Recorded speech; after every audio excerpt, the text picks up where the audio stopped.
Hey everybody, so we're going to do another quick walk around of the car. This is all the progress since the last video.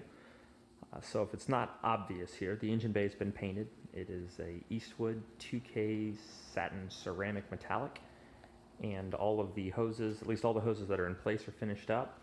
I've redone the oil system. If you remember in the last video, I had this kind of overly convoluted thing with a remote mount oil filter and a separate thermostat, and I went to this improved racing piece, which is really nice. And forgive all the sensors, so basically all my sensors are doubled up, so I have one for the gauge and one for the ECU.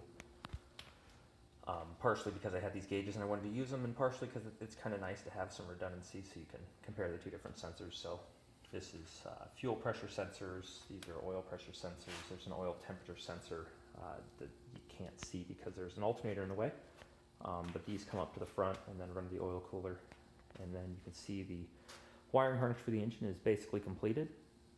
At least everything in the engine bay for driving the engine is anyway. So it's all done up. Got some nice circular connectors on the firewall for quick disconnect. I milled up these little plates on my CNC machine that just identify which one goes where. I mean, you can't plug them in wrong anyway, but it dressed it up a little bit. You know, I needed to put something on it, so I put some numbers on it. So I've got the boost controller in. These right here are the airlines. That's not quite finished up yet. Got to put the strut tower brace in and map sensor and some other things, and I'll finish up those lines. But I also did a little bit of work on the coolant system here. So this is, I have a severe lack of room because this is a 65 Mustang and a Coyote didn't fit in it all that well. So as part of that, I went ahead and kind of tightened up all of this so it fits in as snugly as possible. So my TIG welding is, it's not super beautiful, but it'll get the job done. I believe it doesn't seem to leak. So come around and I'll show you the wiring in the interior. It's a mess of wiring and spools and stuff as I'm building this, so forgive the horrid condition. What you see hanging out by the glove box here is all of the battery ignition, relay control, and ground wires. There's a little box we'll pick up right here. This relay and fuse center mounts up underneath where the glove box did. So this is actually, what you're seeing there is the bottom, and this is the top. That's just a little ground bus bar. So that'll get a lead back to the battery, and then it'll run out to the ECU and gauges and everything. So that's what all of these run to. Over here, what you see kind of sticking out is all of the miscellaneous I/O. So this right here is all AC parts. So this is 4 wires for the trinary switch and 2 wires for the compressor. This is actually the reverse lights off the transmission, the blue wires here. The block here is various gauge senders being sent in, and then what we have here is different I/O. So this is like flex fuel control, fuel pump control, AC signal, a couple of spare digitals, the AEM 12 position trim pot. And if you look up in here, you can see my triple master cylinders, reverse swing pedal setup. You can see a little bit more of it down here. You can also see my Saturn electronic power assist steering. It's kind of ugly. It's got these big beefy brackets that bolt it all together and a couple bolts that aren't tight yet.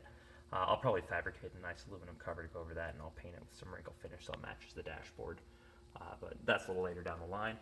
If you look in here, you can see this is the electronic power assist steering computer. It's on a great big aluminum bracket. And then we'll look through my cut open stereo hole, and those are the coil igniters. And you can see the wiring where it runs back to these circular connectors on the firewall. There's not a lot of room here. The AC unit takes up most of the space behind the stereo. So not a lot of room. And then if we look down in here, if I can get the camera, you can see where the wiring runs up along all the brake lines. It's actually zip tied down there, and it kind of turns a corner off in the dark there. And we'll see if we get enough light. My ECU is mounted in the kick panel here. This angle makes it look a lot closer to the pedal than it is. It's actually about 6 inches away. There's a aluminum plate that bolts on. If you see the riv nuts on the side, there's a plate that bolts onto it to protect it so that I can't kick it with my feet and knock something loose or cause any abuse to it. So that's the progress lately. Oh, in my steering column here, I've got just some blue tape on it to protect it from getting scratched up as I'm winging stuff around. And this is my steering wheel adapter. It's just a 6-bolt 70mm center.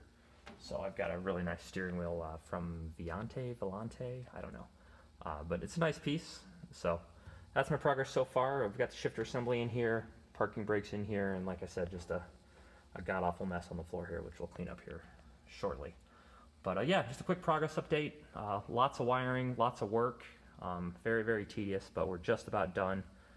And hopefully by this weekend we'll have all of these terminated in some Deutsch connectors, and then these run over to that Delphi, I think, connector box, and that'll split out all the power and do all the relay control. So I think there's like 12 relays and 20 fuses in there, and that'll all get switched off of the ignition systems and power everything. And hopefully we can put some power in the chassis and make a few little modifications to the fuel system and a couple other small systems, and pre-lube it, and we'll see if this thing will actually make some noise and run. So that'll be exciting. I'll post up another video if it starts up, or if it fails miserably and lights on fire and drops a crankshaft on my floor. Either way, it should be some good entertainment value. So till next time, thanks everybody.